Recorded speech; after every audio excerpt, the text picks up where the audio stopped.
կա ողջամիտ կարծիք ու կասկած, որ գործադիրն ու օրենսդիրը մի փոքր կարծես թե ավելի բարձր են գտնվում, քան դատական իշխանությունը։ Քաղբան դարգյալների մասով հասկանում եմ, նրանց փորձում են ինչ-որ կերպ լռեցնել, բայց սովորական մարդկանց մասին, ովքեր քաղաքականությունով չեն զբաղվում, մի քիչ իմ անձնական կարծիքով ճիշտ չի։ Մտել եմ երկու կողմի մեջտեղը հենց ոչ թե քաղաքացիների կողքը, ոչ թե ոստիկանների կողմը, այլ բառի բուն իմաստով երկուսի մեջտեղը ձեռքերս բարձրացել եմ վերև ու հանդարտության կոչեր հայանում՝ մի կարեք, մի հրեք, հանգիստ, մի կորացեք եւ այլն։ Այդ երևի տևել է մոտ 15 վայրկյան ու այդ նույն պահին, երբ որ ձեռքերս վեր բարձրացած դիրքով ես կանգնած, ոստիկանության կողքի աշխատակիցներից մեկը բացարանել տարեք։ Այստեղ հետաքրքիր գիտեք որն է, որ մարդու իրավունքների եվրոպական դատարան ունի որոշում, ըստ որի մեկ ոստիկանի ցուցմունքով իրավունք չունես անձին ձերբակալելու, կալանավորելու։ Իմ հերկող ապացույցը առկա է, որ Ռուբենը ոչ ձեռքերը բարձրացած վիճակում էր ինչ-որ բան անում, ոչ տագից էր ինչ-որ բան անում, բայց մարդիկ էլ ունենք, որ չունեն այդ տեսագրությունը, իրոք որ այն տեսակ մարդիկ են, որ անհնար եմ համարում զանգվածային անկարգություն անեն կամ նույնիսկ խուլիգանություն, ունենալով ամենայն հավանականությամբ քաղաքական որոշում այդ օրը իրականացնելու շատ մարդկանց ձերբակալություններ, հիմա այդ մարդկանց կյանքը շուտ անհասկանալի թերից է կախված։ Շատ հայտնի բառակաբակցություն է մեր ձևով կոչվածը, մեր ձևով պաշտպանելու, մեր ձևով կողքի լինելու դարձավ իշխանության համար ինչ-որ անհասկանալի վախի սկիզբ։ Իշխանության մեջ գտնվողներից երևի թե 99.9%-ը կերազեր, որ Սամվել Կարապետյան իրենց բարևեր կամ բարևելուց իրենց աչքերի մեջ նայեր։ Բայց հիմա ստացվում է ինչ-որ մարդիկ, ինչ-որ որևէ բանի չհասած մարդիկ կամ մի քանի տարում տենց անհասկանալի ցածկ կատարած մարդիկ հիմա ինչ-որ ստատուսներ են կրում, ինչ-որ անուններ են կպցնում մի մարդու, որ իր ամբողջ կյանքը նվիրել է Հայաստանի Հանրապետությանը։ Սամվել Կարապետյանի ու Նիկոլ Փաշինյանի տարբերությունն նրանում է, որ պարոն Կարապետյանը ցանկանում է, որ մենք լավ ապրենք, Հայաստանի Հանրապետությունը բոլորս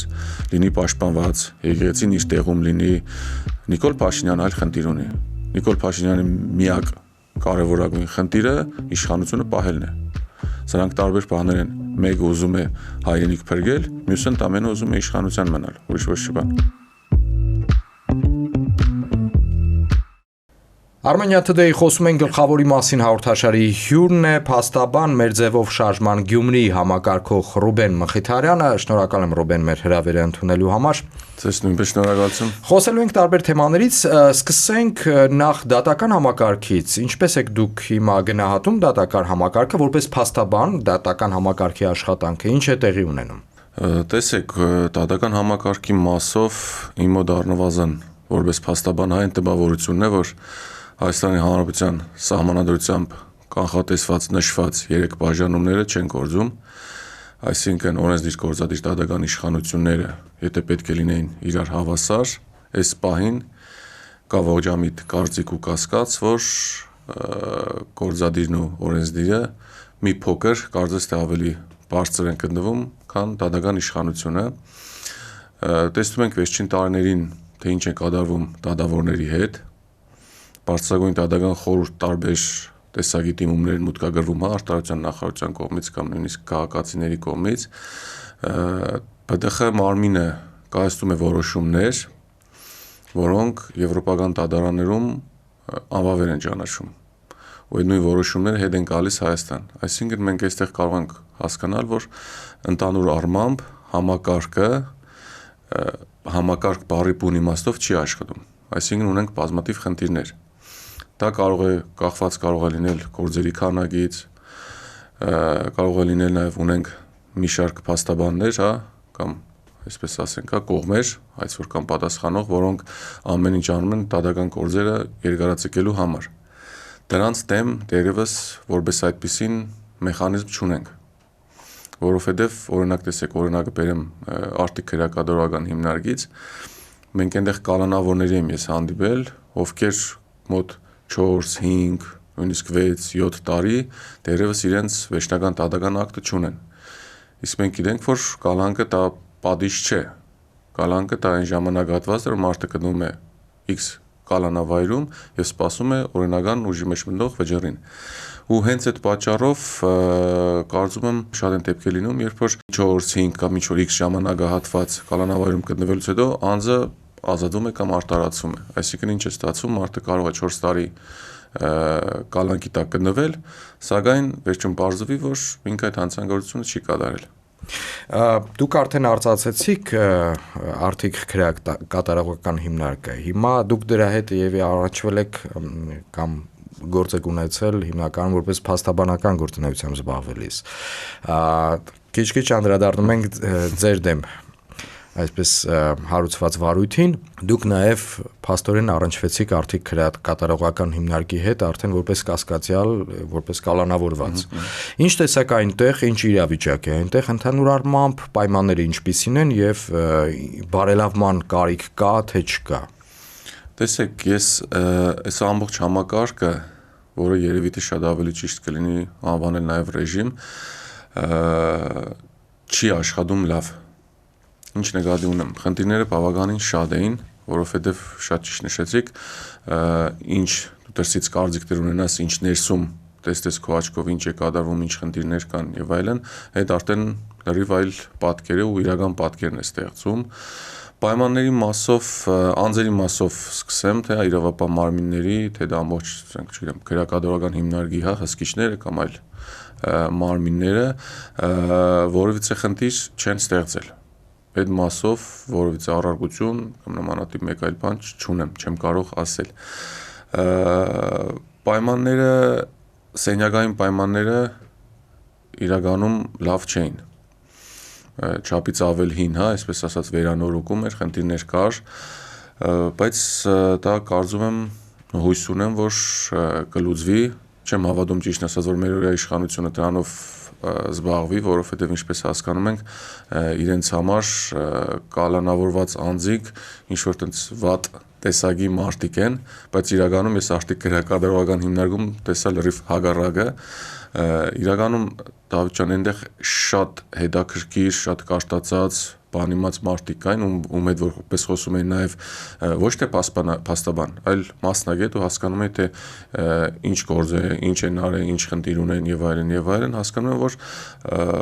գործերի, եթե չսխալվեմ, 60-ից 70%-ը այդ մարդիկ անտեղի են գտնվում արդիկ քրեակատարողական հիմնարկում, որովհետև նույն հոդվածով X մարդը, հիմա տնային կալանքի մեջ էր, այս մարդը ենթադրենք Y մարդը ունենալով նույնիսկ մեղմացնող հանգամանքներ, չգիտեմ, իր խնամքի տակ ընտանեկան համակարգ կամ ֆինանսական եւ այլն կամ նույնիսկ առողջական, բայց ինքը գտնվում էր կալանավայրում։ Այստեղ այս նորից գալիս ենք դատական համակարգի ոչ միատեսակ ու մի քիչ абսուրդային իրականությանը, որովհետև եթե ենթադրենք երկու հոգի, չգիտեմ, խուլիգանություն են կատարել։ Մեկը մեղմացնող որևիցե բան չունի, գտնվում է տնային կալանքի տակ, մյուսը ունի ընտանիք, իր խնամքին հիվանդ ծնողներ, երեխաներ եւ այլն, բայց իրեն ըստ դանի որոշման կայացվել է որոշում, ով կալանավայրում է հիմա։ Ու այստեղ մենք նաեւ շատ կարևոր խնդիր ունենք, թե երբ որ մենք բոլորին, ինչպես հիմա են անում, բոլորին անխտիր կալանավորում ենք, դա իրականում պետության վրա բավականին լուրջ բեռ է ֆինանսական, որովհետև երբ որ խորանում ես օրական հաշվարկով, թե պետությունը փաստացի ինչքան է ծախսում մեկ կալանավորի վրա, ու հասկանում ես, թե մեր հարգատուների հաշվին դա ինչ մեծ բեռ է, ես էլի եմ ասում, ընդունում եմ, որ կան հանցագործություններ, կան գործողություններ, որոնցով միանշանակ անձը պետք է դատապարտվի, նույնիսկ ամենախիստ պատժով, օրենքով սահմանված կարգով, բայց ունենք գործեր, որ անիմաստ գումար ենք ծախսում։ Քաղաքական դարգյալների մասով հասկանում եմ, նրանց փորձում են ինչ-որ կերպ լռեցնել, բայց սովորական մարդկանց մասին, ովքեր քաղաքականությունով չեն զբաղվում, մի քիչ իմ անձնական կարծիքով ճիշտ չի։ Ինչ տեսակ արդիկ քրեակատարողական հիմնարկում նաև այն առումով, որ խցերը ծանրաբեռնված են, թե ոչ, ազատ խցեր կան, ձեզ ինչ պայմաններում էին պահում։ Ազատ խցեր վստահեցնում եմ չկային իմ եղած գտնվելու ժամանակ, որովհետև նույնիսկ սենյակներում մահճակալներ ստիպված ավելացրեցին, որովհետև մեկ գիշերվա մեջ թիվը եթե չսխալվեմ մոտ 30 նոր կալանավորներ Գյումրիի հետ կապված, այո, ու հենց այն շենքում, որ ես եմ մնացել այս ամբողջ ժամանակահատվածում, վստահեցնում եմ, որ ազատ տեղ չունեինք, նույնիսկ մի փոքր ավելի հարմարված անում էինք։ Բայց այնտեղ իսկ ինչ վերաբերում է, թե ինչ այնտեղ տեսա, նշեմ, որ տեսա, բայց խոսքս կալանավորների մասին է, տեսա համակարծվածություն, տեսա համախմբվածություն, տեսա կարգուկանոն, որը մեր մոտ մենք միշտ բան ենք չի ունեցել, որ չի եղել նմանատիպ վայրում, իրեն մոտ կարծիք կա, որ այնտեղ մարդկանց են ուդում կամ ինչ-որ տես բաներ են անում, բայց չէ։ Ամբողջը մաքուր, սենյակները, կալանավորների հակու կաբը, այդ ամեն ինչը միանշանակ ողջունելի էր, շատ կալանավորներ, ես էլ օրինակ 4 գիրք հասցրեցի կարդալ այդ ժամանակահատվածում, շատ կալանավորներ նույնպես զբաղված էին գիրք կարդալով, մարզվելով, այսինքն մարդիկ կալանքի ժամանակ գտնվելու պարագայում չեն կոդրվում, փորձում են իրենց առօրյան ճիշտ դասավորել, որովհետեւ խնդիր չունենալ ու օրշուտ դուրս գալ։ Եվ սա ուն անդրադառնանք Գյումրի քաղաքապետարանի մոտ այդ աղմակարույց գործողություններին, այնինչի հիման վրա նաև ձեր դեմ վարույթ հարուցվեց։ Նախ քաղաքապետարանի մոտ ինչ տեղի ունեցավ, որոշ մանրամասներ ներկայացրեք, իհարկե լրատվադաշտը ողողված էր այդ օրը այդ մանրամասներով, տեղեկություններով, նաև մենք տեսախցիկների նկարանման շնորհիվ տեսանք, սակայն դուք ձեր աչքով ինչ տեսաք, ինչ տեղի ունեցավ, նաև անդրադարձեք նաև վարույթին, որը ձեր դեմ է հարուցված, ձեր նկատմամբ, ձեր հանդեպ։ Մեղադրող կողմը դարձյալ գնում է կալանավորման միջնորդության ուղղությամբ, ներկայացնում է այդ միջնորդությունը։ Ինչ հեռանկար այստեղ կա։ Նախ սկսենք թե Գյումրի քաղաքը։ Իհարկե դուք ներկայացրեք այն, ինչ որ թույլատրելի է ներկայացնել։ Այո, հաշվի առնելով այն հանգամանքը, որ իմ գործը իրականում ես հիմա ոչ թե իմ գործը կարճվել է, այլ ընդամենը ունեմ բացակայելու արգելք ու հիմնավոր կասկածի հետ կապված հարցեր առաջացել վերաքննիչ դատարանը ի փառս դատավորի, այսինքն ով գործը ամբողջությամբ ուսումնասիրել էր, քանի որ նախաքննական փուլում է շատ բան չեմ կարող ասել, բայց նաև մեր քննչական կոմիտեի ղեկավար ազգային ժողովից իմ մասին խոսել էր, ոնց ես էլ այդ մասով թույլ տամ ինձ ասել, տեսեք, ես գտնվել եմ Երևան քաղաքում։ Այդ հավաստվել է, կարող հավաստվել նաև իմ հեռախոսի location-ով եւ այլով։ Երբ որ ինձ որպես փաստաբան զանգել են ու հրավիրել են Գյումրի, ես արագ ամբողջ գործս թողել եմ ու գնացել եմ իմ մեքենայով Գյումրի։ Գյումրի հասնելուն պես ճանապարհները այնտեղ փակել էին։ Հարաբերակ մտող բոլոր ճանապարհները փակ էին։ Ոստիկանության մեր աշխատակիցները ասացին, որ ճանապարհը փակ է։ Ես որ վերջիններս ցույց տվեցի իմ փաստաբանի վկայական ասաց, որ որպես փաստաբան եմ, նրանք առանց որևէ խոչընդոտի, առանց որևէ խնդրի թողել են ինձ ներս։ Այսինքն ամենասկզբից ոստիկանության աշխատակիցները տեղյակ էին, որ այս մեքենայով այս անձը փաստաբան է։ Ոչ եկել է ինչպես մեր քննիչներն են ասել, զանգվածային անկարգություններ անելու, ոչ իշխանության, չգիտեմ, սահմանադրական կարգի տաբանում կամ եւ այլն կամ արտահայտության խոչընդոտում։ Դրանից հետո ես խոսակցություն եմ ունեցել մուտքի մոտ ոստիկանության աշխատակիցների հետ, ովքեր մոտ 10-15 րոպե ճշտումներ անելուց հետո ինձ թողել են Գյումրու համայնքապետարանի շենք։ Երբ որ ես բարձրացել եմ վերև, դա արդեն մոդավորապես այն պահն է եղել, որովհետեւ ես եթե ճիշտ եմ հիշում ժամային 2:15 պետք լիներ։ Դրանից հետո ուրեմն այն պահն էր, որ Գյումրու քաղաքապետ Վարդան Ղուկասյանին արդեն հետևի տնից իջեցնում են ներքև ու արդեն ուղեկցում են Երևան։ Բերման ենթարկեցին, այո, դա այդ բանն էր։ Իհարկե վիդեոներով տեսել ընթացքում նաև պարոն Ղուկասյանը դուրս է եկել իր աշխատասենյակից, խոսել է քաղաքացիների ոստիկանների հետ, ինչևէ, բայց այդ դրա հետ բան չկար։ Երբ որ իրան իջեցնում են, հետևներից ես եմ իջնում։ Դուք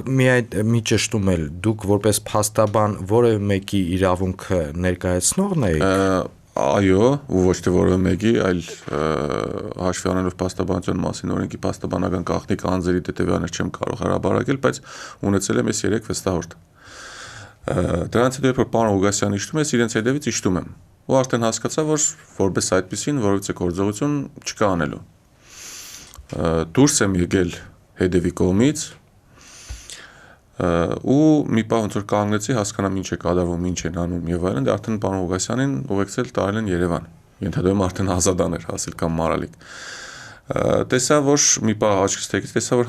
Գյումրու հրաբարագում Վարդանանց ինչ-որ ակտիվություն էր։ Ու այդ օրը անհասկանալի, անբացատրելի տեսաձայնագրությունով վստահ եմ տեսել եք ոստիկանական զորքեր կային տարբեր վայրերի, չգիտեմ, երբ որ ես իրենց այս պեյջերին էի նայում, երևի Հայաստանի Հանրապետության բոլոր մարզից ոստիկաններ կային, որովհետև իրականում չափից ավել շատ էր։ Այդքան մարդ չկար, ինչքան ոստիկանական զորքերի ներկայացուցիչներ։ Հենց որ տեսա, որ երկու կողմից չասեմ ընթանում, բայց ակտիվություն էր նկատվում, ոնց որ նրանք մի կողմն էին հրում կամ գոռում էին։ Ու նաև հաշվառում են հանգամանքը բոլորին ինչ ճանաչում էին այդ մասում։ Ես գնացել եմ շատ արագ, ու այդ տեսաձայնագրության մեջ էլ է երևում, երբ որ փոխքաղաքապետ Ավետիս Առաքելյանը խոսում էր, ես իրեն հետևը կանգնած նայում էի կողք բոլորս թե ինչ է կատարում։ Դրանից հետո մոտ 30 վայրկյան հասել եմ Հանրապետության Վարդանանց հրաբարակ, մտել եմ երկու կողմի մեջտեղը հենց ոչ թե քաղաքացիների կողքը, ոչ թե ոստիկանների կողմը, այլ բառի բուն իմաստով երկուսի մեջտեղը, ձեռքերս բարձրացել եմ վերև ու հանդարտության կոչեր անում՝ մի կարեք, մի հրեք, հանգիստ, մի կորացեք եւ այլն։ Այդ երևի տևել է մոտ 15 վայրկյան ու այդ նույն պահին, երբ որ ձեռքերս վեր բարձրացած դիրքով ես կանգնած էի, ոստիկանության կողքի աշխատակիցներից մեկը բասարան էլ տարեք։ Թեքվեցի, հարցեցի ուր ու ինչի համար, բա կապ չունի տարեք։ Դրանից հետո այն տեսաձայնագրություններն է, որտեղ հենց այդ հայացքս թեկեցի կարի մոտ ողջամիտ կարծիք, որ մոտ 7 հոգով փորձում էին մի հոգու ձերբակալեին, բայց շատ կարծես թե շատ բռնի կերպով էր ու արդեն դրանից հետո գիտեք ինչ գիտեք։ Ավելի բան չի եղել, ես ասեմ ավելին, այն ինչ հոդվածով ես վստահ եմ ամենայն անգործությամբ, ես վստահ եմ, որ 3 ժամ հետո ինձ բաց են թողնելու ու ինպես լիքը մարդկանց, որովհետև ես փաստաբան, իրավաբան, 10 եւ ավել ստաժ ունեցող մասնագիտական ստաժ ունեցող մարդ, գիտեմ, որ դեպքում ինչ է սպասվում, հոդվածը ինչ է նախատեսում եւ այլն եւ այլն, այսինքն իրանց կողմից ինձ նախատեսած հանցագործությունը կամ գործությունը մի տեսակ լավ չասեմ աբսուրդ, բայց նորմալ չէր։ Դուք մեղադրանքը չեք ընդունում եւ այլն, հիմա ձեզ ազատ են արձակել կալանքից, խափամեջոցը փոխվել է, սակայն դարձյալ մեղադրող կողմը դիմում է դատարան, այս պարագայում Վճռաբեկ դատարան, դարձյալ կալանավորման միջնորդությամբ, ինչ հեռանկար այստեղ։ Ես ճիշտ ասած մենք դերևս չենք ստացել Վճռաբեկ բողոքը, տեսել ենք, իմացել ենք լուրերից, գլխավոր դատախազության արված հայտարարության միջոցով, որ բողոքը արգելու են, մենք միանշանակ պայքարելու ենք, ներկայացնելու ենք նաև Վճռաբեկ բողոքի պատասխան, մեր դիրքորոշումը, բայց այստեղ հեռանկար կարծում եմ Վճռաբեկ դատարանը կգտնվի իր բարձունքում, որ քանի որ դեպքի հետ եղել ես գիտեմ ամենայն մանրամասն ես ինչ եմ արել ու ինչում են ինձ մեղադրում դա իրավաբանության օրենքի հետ որևիցե կապ չունի ու շատ մեծ հույս ունեմ ու չասեմ վստահ եմ բայց մոտ եմ վստահ եմ որ որևիցե խնդիր չի լինելու բայց նաև չենք բացառում Եվ մի ճշտում Ռուբեն, այստեղ գործի հիմքում, այսինքն այս վարույթի հիմքում ոստիկանի ցուցմունք է, թե տեսաձայնագրությունները նույնպես դիտարկվում են։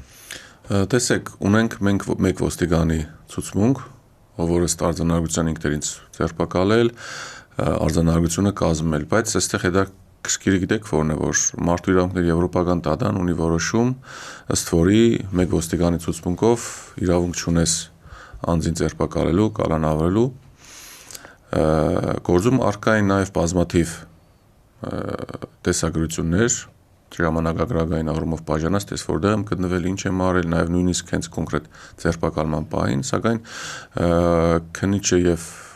դատախազ այդ ամենին փաստացի ուշադրություն չդարձրեցին կամ միգուցե չեմ կարող այդ մասը պատասխանել, նույնին անդրաս նաև չկատարեց դատարանը, որովհետեւ մեր դատական նիստում իմ կալանքի որոշման մասով ամբողջ տեսագրությունը մենք նայել ենք։ Ես, իմ փաստաբանները,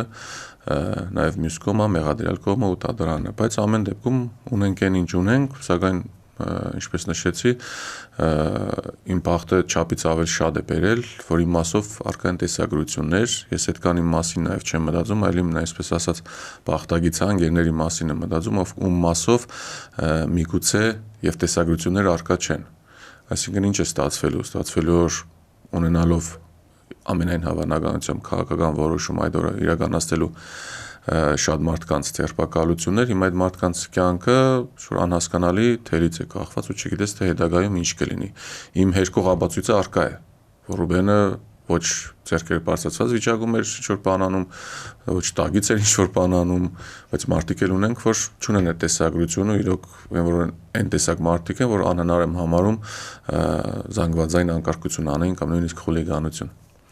Եվ մեր երկրորդ մասում մեր զրույցի անդրադառնանք Գյումրիում աշխատանքին ձեր, դուք ներկայացնում եք մեր ձևով շարժումը, մեր ձևով շարժման Գյումրիի համակարգողն եք։ Ինչ անելիք ունեք, ինչով եք հիմա զբաղված արդեն ազատության մեջ այս պահի դրությամբ փաստացի եւ ինչ անելիք ունեք, ինչ եք պլանավորում, ինչով ենթադրենք ամանորի այդ կարճ ժամանակահատված։ Հասկացա, տեսեք, մեր ձևով շարժման միանալը կացրել եմ ինքս իմ մեջ այո ընտանիքի մեջ քննարկելով, որովհետև տեսելով թե ինչպես են վարվում մեր իշխանությունները Սամվել Կարապետյանի նման մարդկանց, եկեք չմոռանանք որ աշխարհում TV2, ամենահարուստ, ամենահաջողակ հայերից մեկը հայկական բանդում է, մյուսը առանց զարմանալու ադրբեջանական բանդում է, դրա համար հասկացա, որ իրական ժամանակն է եկել պայքարելու, հասնելու նրան, որ իրոք ու վերջապես մենք Հայաստանի Հանրապետությունում ունենանք աշտարություն, ունենանք աշտարադատություն։ Գյումրիի մասով ինձ առաջարկ ներկայացվեց, երբ որ ես շարժմանը միացա, ինձ առաջարկ ներկայացվեց հաշվի առնելով, որ ես գյումրեցի եմ, գյումրեցիների խնդիրները շատ ավելի լավ գիտեմ ու տեղում, փորձեմ համակարգումը ես իրականացնել, միանշանակ ես մեծ սիրով ու հպարտությամբ համաձայնվեցի, որովհետև իմ համար իրականում նաև պատիվ է լինել մի թիմում, որտեղ առաջնորդը Սամվել Կարապետյանն է, բավականին ճիշտ է ժամանակից հետ եմ ընկել այդ մասով, որովհետև սիմպաթիզացիայի ընթացքում ճիշտ է գրասենյակ ամբողջովին եւ նույն ջանքերով աշխատել է, սակայն ես ունեմ իմ մեջ, այսպես ասածա, պլաններ, ծրագրեր, որոնց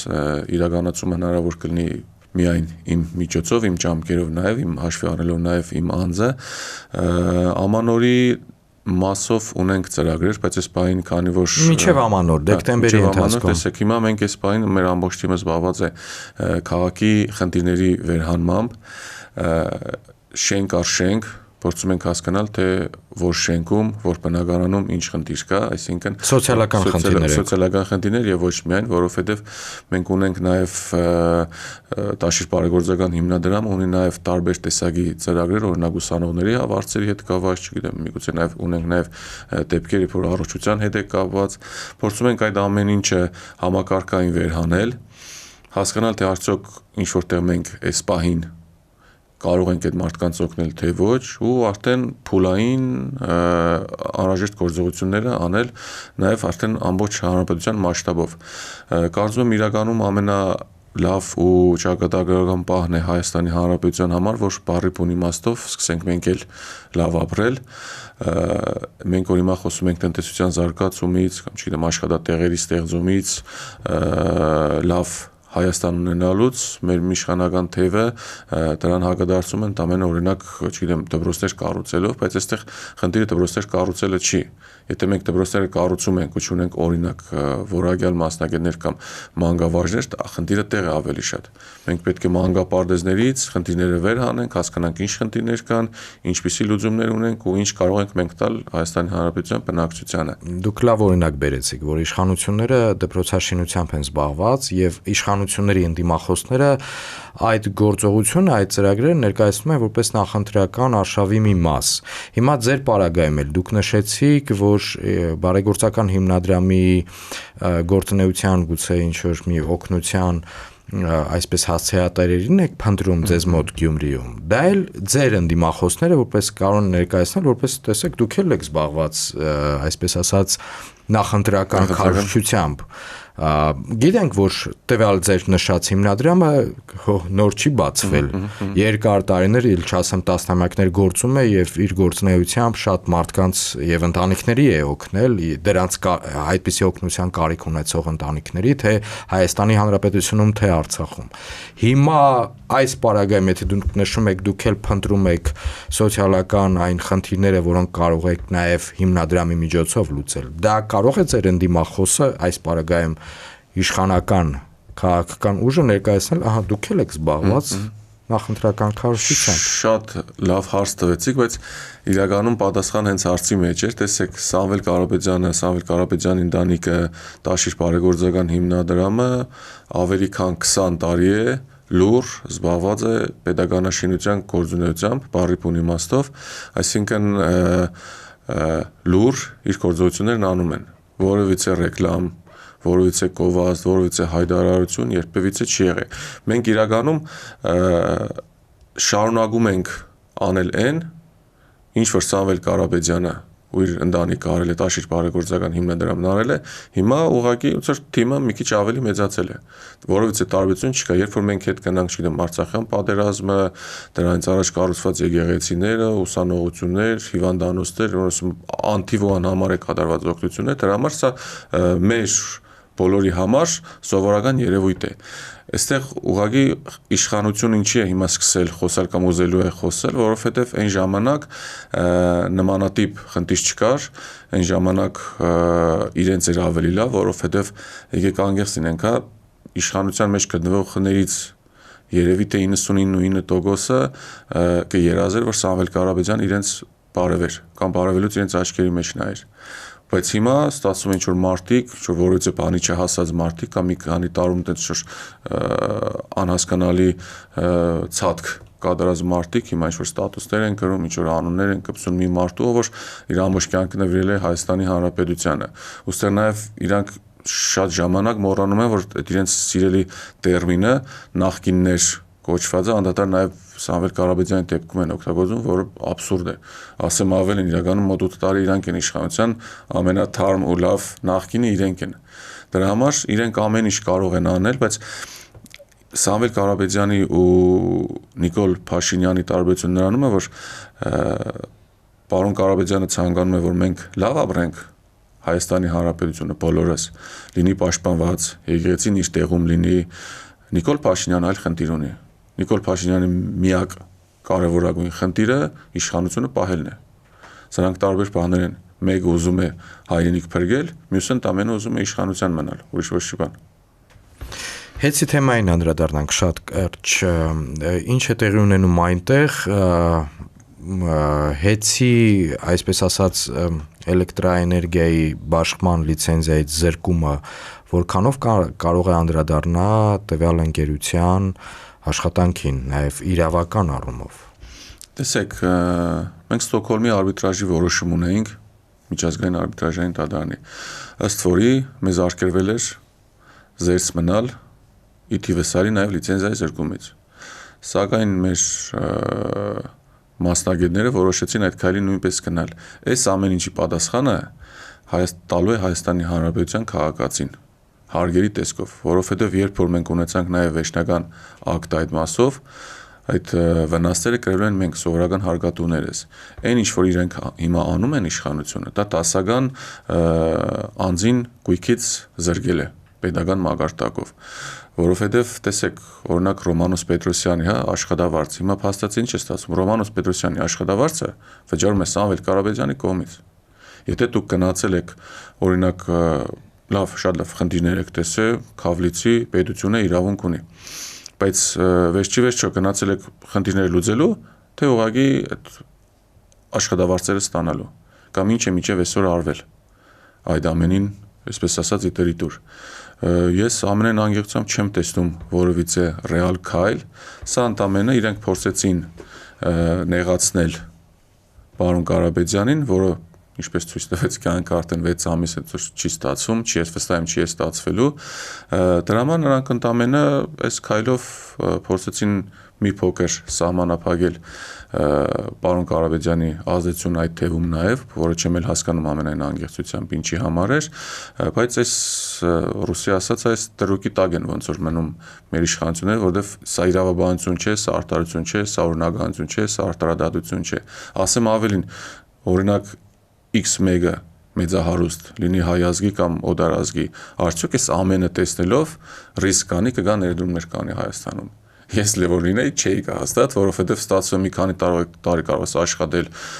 ներդրումներ անել միլիոնավոր դոլարների ու ինչ որ տես մի օր մի բա միած ստատուսով որոշվի որ վերջ դա էլ քոնը չի, գիտեմ։ Կարճ անդրադարձ եկեղեցուն, հաշվի առնելով վերջի օրերի իրադարձությունները։ Տեսեք, Սամվել Կարապետյանը սկզբանե հայտարարեց, որ եկեղեցու կողքը կանգնած ենք եւ մեր ձևով կմասնակցենք նկատողներ պաշտպանությանը եկեղեցու։ Բայց հիմա վերջին օրերի իրադարձությունները ցույց տվեցին, որ այդպես եկեղեցու, այսպես մայրաթոռի ներսում է որոշ մարդիկ դա պարակտում բառ օգտագործելով են դա նկարագրում, այսինքն պարակտում կա որոշ եպիսկոպոսների, արքեպիսկոպոսների եւ իհարկե դա ամենից տեսանելի էր այն մարդկանց, ովքեր որ գնացին հանդիպման վարչապետ Նիկոլ Փաշինյանի հետ։ Հիմա այս պարագայում մեր ձևով շարժումը եկեղեցուն ինչպես է կարող է օժանդակել, օգնել կամ ինչպես Սամվել Կարապետյանն էր ասում, մասնակցել պաշտպանությանը։ Տեսեք, ուրեմն շատ հայտնի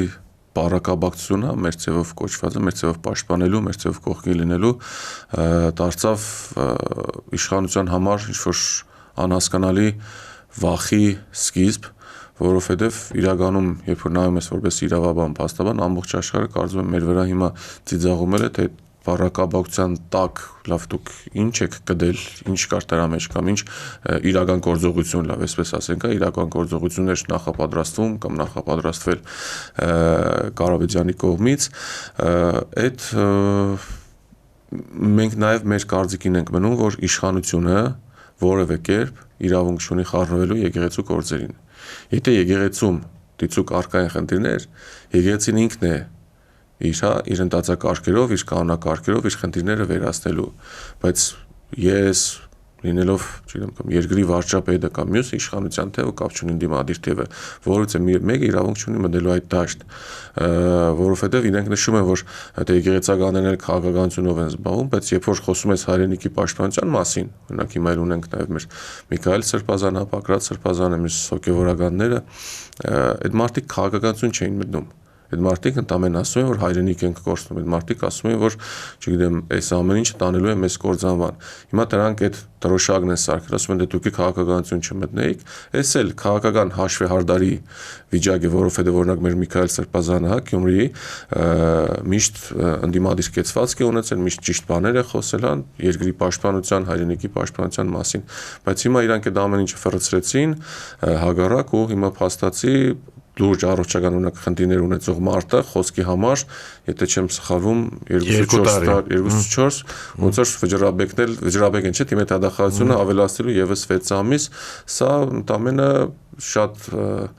տգեղ ու վատ խաղ է, որի վերջը կարծում եմ լավ չի լինելու։ Մեր ձևովը ինչպես է կանգնելու հիմա այս արդեն փոքրինչ փոխված եկեղեցու ներսի այդ իրադարձությունները են կատարում, փոքրինչ փոխված իրադարձությունների բարագայում եկեղեցու կողքին։ Եթե նկատի ունենք այս վերջին հայտարարությունները, չեմ սխալվում, 13 ունենք արքեպիսկոպոսներ, եպիսկոպոսներ, որտեղ իրականում նաև ստորագրությունների մասով խնդիր ունենք, այդ թուղթն էլ վերջը չհասկացվեց իրականում ովքեր են ստորագրել, տեղ կար ոնց որ բացեր թողած կամ այլ բաներ գրած, մենք նույն ձև էլի, այսպես ասացա, մեր ձևով եկեղեցու կողքին ենք, ամեն ինչ անելու ենք, այս մեզ այդ մի քանի հոգու, ստորագրությունը կամ կարծիքը որից է բան չի փոխել մեր մոտ, հենց բուն նպատակների մասով թե հասկանալի պատճառներով չեմ կարող բարձրաձայնել, բայց նույնիսկ չասեմ այս ամենից հետո, բայց այդ թղթից հետո էլի որևիցե բան չի փոխվել, նաև մենք այստեղ ուրիշ խնդիրներ ունենք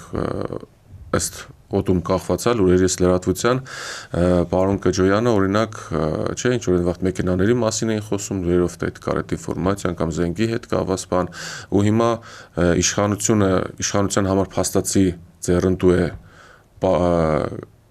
Կջոյանը